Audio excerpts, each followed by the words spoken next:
আসসালামু আলাইকুম। আপনারা দেখতে পাচ্ছেন আমি আজকে বানিয়েছি রেস্টুরেন্ট স্টাইলের চিকেন চাউমিন। খুব ইয়ামি হয়েছে। প্রথমে চাউমিন আমি পানি এবং তেল দিয়ে হালকা বয়েল করে নিচ্ছি, 2 থেকে 3 মিনিট এটি বয়েল করে নিচ্ছি। এছাড়া সস আপনারা দেখতে পাচ্ছেন, সেই সাথে পেঁয়াজ কুচি, কাঁচামরিচ, বয়েল করে ভেজিটেবল, চাউমিন বয়েল করে রেখেছি।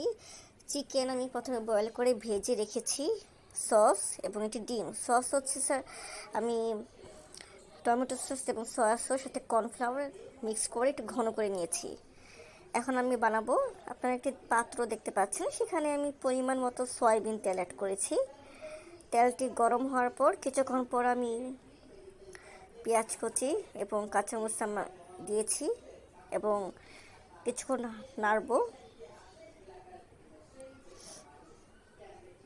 নাড়ার পর এর সাথে কিছুক্ষণ পর আমি এখন অ্যাড করব স্বাদ মতো লবণ,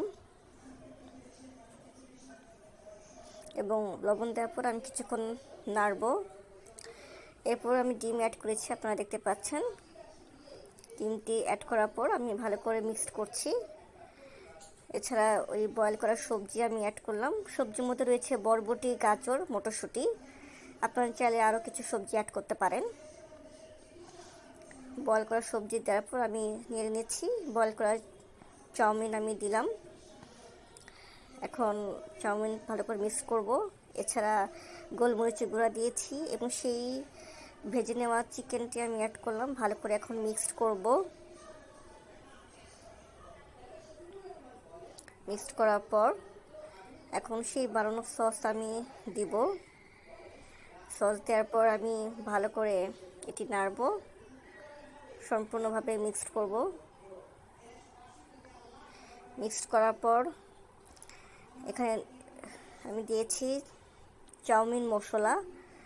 এটি খুব সুন্দর একটি স্মেল আসে চাউমিন থেকে এই মশলাটা অ্যাড করলে। মশলা অ্যাড করার পর এখন আমি ভালো করে নেড়ে নিচ্ছি, খুব ভালোভাবে মিক্স করছি। লাস্টে আমি ধনেপাতা দিয়ে, ধনেপাতা কুচি করে দিবেন। দেওয়ার পর ভালো করে মিক্স করে এটি পরিবেশন করবেন।